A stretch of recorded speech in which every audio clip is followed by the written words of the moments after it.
Hi everyone, welcome to the Four Leader Recruitment Podcast, episode 4, where we explore how industry leaders are tackling today's biggest talent challenges. I'm your host, Sam Violet, and today I'm excited to be joined by Jess Delahunt, owner and director of Horizon Blue Talent Consulting. Jess has built a reputation for helping businesses attract top-tier talent through innovative recruitment strategies.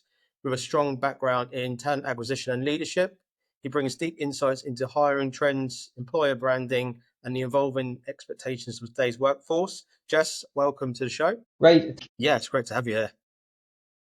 So, What inspired you to what launch inspired me, I Horizon suppose, Blue Talent Consulting? I think like many people, there's never one reason. So it was probably threefold for me. There was a work situation. I was managing a team out of Berlin. I was based out of Ireland myself. So I spent a year living in Berlin, and then the subsequent year I spent flying over to Berlin every Monday, back every Friday. So it was definitely getting a bit tiring. I was probably coming up on around about 40 years of age myself, parents getting a bit older. And the situation was naturally coming to its conclusion as they needed somebody there full time on site. So I had to make a decision about what I wanted to do, I suppose my decision was to end that situation and really to move myself back to Ireland, Dublin, where my parents and family were, and base myself there full time. And also I was excited about doing something a little bit different. I've never been a person who doesn't want change. I like change. So I felt it was a good time to try something a little bit different. And I felt the market was ready for it as well. Yeah, absolutely. And how long has it been going for now? I'm about 20, yeah, about just over 7 years, 7.5 years or so now in business. Okay, perfect. And how does your consulting approach differ from, say, traditional recruitment? So one thing when I started my business, like I had no intention of moving into the pure contingent recruitment agency market. So my model is very much, it's low volume. I work with one main client, and I have done for the last 5 years. They're an exceptional client of mine. But I also do low volume engaged projects, and that can be sometimes it can be helping companies just set up a recruitment team so they don't need to use agencies or even the likes of me going forward. It can be, it can be engaged retained projects. So I'm very much a low transaction business, low volume, high quality, rather than going after and working on 10, 15 jobs where I might realistically spend an hour or two a week on each of those. So that's really the model I go for. It works for me. Contingent is something I've definitely stayed away from over that 7 years. I'm guessing it's just you in the business, then, is it? There is just myself in the business at the moment. Yeah. Yeah. So you don't want to spread yourself too thin over multiple clients. That makes total sense. No, and I have worked with some others in a sort of a co-op and a partnership basis, and that works quite well when needed. It's not something I do frequently, but I don't really envisage building up a business with 10 staff. That's not really where my ambitions lie at the moment. Yeah, makes sense. And what are the most common challenges your clients are facing today? I think one of the challenges are really across industry, and I would see them as the housing challenge here in Ireland is very significant. What it's meaning, especially when you add in the other challenge of moving back towards an on-site model, which most companies appear to be doing, it really means that for a lot of companies, the pool of talent they can choose from is actually quite small because it needs to be within a commutable distance if they're going to then ask the people to be on site even 3 or 4 days a week, never mind 5. And then the housing situation here is pretty poor, both from an availability and a cost standpoint, which I definitely think has an effect on driving up wage demands.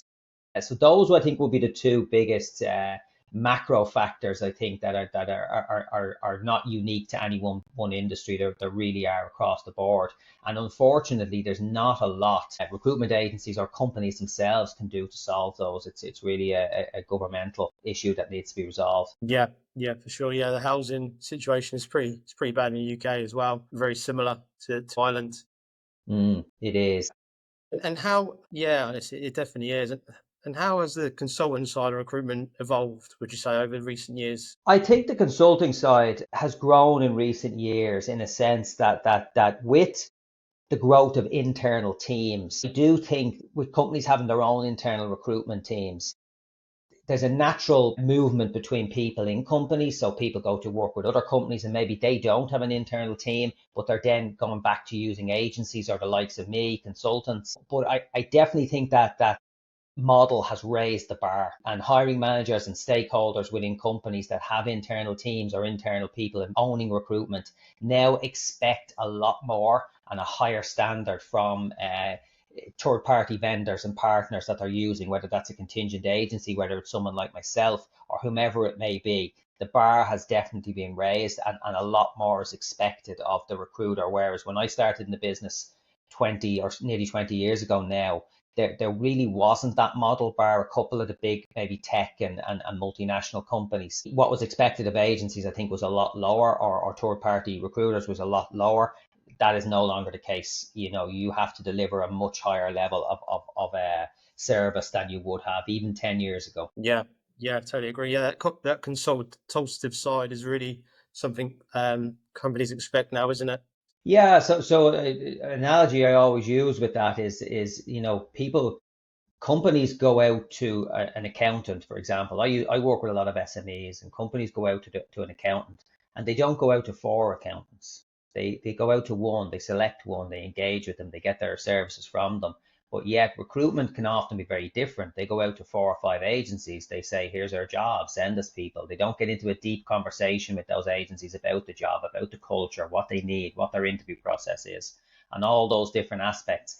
And I think the blame there from me, like, it's twofold. It's not just it's the agencies sometimes and their model. It's also the companies, and the companies have maybe been conditioned for years and years and years to this quick contingent model that it really doesn't work to any great degree in most cases for the vast majority of companies. And when I'm speaking to MDs or CEOs or CFOs, that's how I put it to them. I say, look, whenever you're gauging a service, whether it can be facilities management or accounting or whatever it is, you do not go to five companies and have them. You might go to them for a tender, but you don't engage with them to actually deliver that service and then pick the best one when it's been delivered. You engage with one that you've thoroughly vetted, and recruitment should be the same in my opinion. So that's what I'm trying to promote. That's how I work.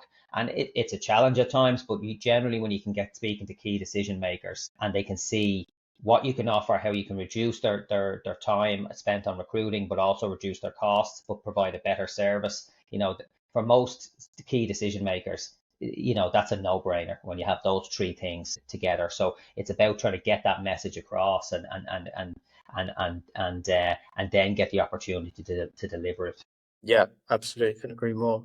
And what industries or roles are you seeing the most interesting developments in? I do quite a lot now in the pharma space. My main client is based in sort of systems integration into the pharma manufacturing sector. And what I'm seeing there is that whereas maybe in the past there was a focus on singular skills within the engineering role, singular software skills, there seems to be a lot more focus now on people having a multitude of skills. So they might have an expertise in four or five technologies and be able to work across those. And also then you're definitely seeing a requirement for some level of knowledge and insight into AI. That's definitely being called out. Now, I still think companies are, and I myself we're working our way around that and trying to understand what it is, and is it just like maybe 10 years ago data was the same. Everyone, well, you must be able to work with data if you're going for a tech job. Now it's AI, but that is definitely developing, and I think we'll see over the next couple of years it'll be more structured, and specific skill sets will be required to do even jobs that you wouldn't think would have any AI influence. But I think that will be required. But the pharma one I see is definitely that multitude of skills rather than having singular skills, because the IT environments are so complex now that just to be a one trick pony, so to speak, doesn't really work for a lot of companies. You need to be a problem solver who can, yeah, you have an overview of a variety of technologies, and then you can adapt according to the environmental need within the workplace. Yeah, absolutely. Yeah, AI is an interesting one in recruitment. Yeah, it's an interesting how which way it's going to go and how involved it's going to be. 'Cause it's such a personable kind of industry, isn't it? It's like It is. And I'm very much, I'm of a certain age, so mid 40s. So, I'm not an early adopter with tech, but I'm also not a cynical of every new technology. So I do think there's a place in it, but ultimately I still believe, and I'll probably run to the end of my career, that in recruitment, if you're not talking to people, physically talking to them, you're not hiring anyone. Yeah, yeah, absolutely. Yeah, I think like with AI, I think it's going to help, the kind of admin side of things and maybe speed up Definitely. processes and things Yeah. like that in recruitment. But the actual one-to-one personal situations, I don't think AI is going to really do much in that sense. Not for now, anyway. Probably maybe in the future, but I might be long retired by then. Yeah, so yeah, maybe you won't even know you're speaking with an No. AI. That's probably the main goal, isn't it, of AI, I suppose. Uh, it's interesting, scary, and yeah, it's a combination of those things. Yeah, and like I suppose like some of the systems that came in 10 years ago, I think you just have to sort of lean into it a bit, and you don't have to become an AI recruiter overnight, but you certainly have to be cognizant that this is the way it's going. Like, and I've seen some interesting developments on LinkedIn there recently, and sometimes we can be cynical, but when I saw them, I thought, yeah, that's positive. If they're helping us reduce the amount of candidates we're having to review and get closer to the mark first time, then I think that's all good for everyone. Yeah, absolutely. And how do you help clients develop their talent acquisition strategies? So really what I do is my whole model is based on partnership. Like I'm not in it just to sort of pull, where I might have one good candidate and I'm just trying to sort of quickly place them with somebody, get a fee, move on. So my model is about partnership. It's about sitting down with clients, understanding their business, understanding their challenges, and then putting to them a solution that reduces their time spent on hiring. Most CEOs, MDs, general managers, hiring, yeah, they know how to do it. It's not rocket science. Their time is probably better spent doing some of the other tasks within the business, and my role is to give them back that time, because it might not show up on a balance sheet, but it has a significant value if they're out selling their company, if they're out building partnerships with other businesses that can be commercially lucrative to them, and not spending time on hiring. Then that's a win-win for them. So that's how I try to develop the relationship. Whereas I can take time away from recruitment, but I can also then give them the solution they want at a lower cost than maybe an agency that's charging a 20-25% fee. If I can do that for 15-18%, that's on an 80 or 90 grand salary. That can be quite a significant sum of money for an SME that might be hiring 6 people in a year. If they could do that on every hire, that adds to the bottom line. And it's about trying to help them understand that, where you can actually really improve their bottom line, and give them back time as well, which are two of the most important aspects of any business. Yeah, yeah, absolutely. That partnership model is a real great idea because yeah, a lot of recruitment companies, that's it. They just recruit for you, and that's all. But if you can provide that partnership model, that consultative model, is definitely appealing Yeah. for sure. Absolutely. And what common misconceptions do companies have about talent consulting? I think a lot of the time people feel, and some of it is not even a misconception. Some of it is actually probably correct. But I think a lot of them feel that we're here to drive up the salaries of people we're hiring. We're here to sort of purely, put bodies into seats, get a fee, move on, and just hit monthly targets. And we don't really think about next year or the year after. Whereas, I think a lot of the good recruiters, and I've seen some people there recently moving into that recruitment as a service model, which I've been doing really since I started. And I'm glad to see more of it happening now. I think the good recruiters are looking at the long-term value of this customer. Not what are they worth over this one placement, but what could they be worth to me over the next 3, 4, 5 years? If every time they're hiring, and they might only hire twice a year, but every time they're doing that, they're coming back to me. Then I can build that into my forecasting and say, no, that could be 10, 15, 20 grand a year that I almost know I'm going to get at the start of every year. And if that's saving them 10 grand and saving them time, they're winning, I'm winning. And I think that really, really helps. And that's a misconception that a lot of companies and decision makers and companies probably don't feel that's how recruiters operate. They probably feel that it has that slight reputation of a sort of a very salesy sort of quick win type business. They might get me the candidate, but They're not really bothered about what happens next year. And we're all to blame for that. I think the industry sometimes doesn't help itself with the contingent model, and good recruiters who've had 2 good years, if they have 2 bad months, can sometimes be let go. They not only they lose their job, but then the companies they're dealing with lose their connection with that recruitment agency. So these things certainly don't help. Yeah, yeah, it's certainly a cutthroat industry, isn't it? It can be, yeah, it can be very cutthroat, and it doesn't necessarily lend itself sometimes to people building long-term careers in the role. Because let's be honest, recruiters will sometimes have bad 6 months, but if they've had 3 or 4 good years before that, it's obvious they can deliver. So sometimes you maybe building relationships with that, and maybe trying to work with that recruiter to say, okay, you've got 3 or 4 really good clients.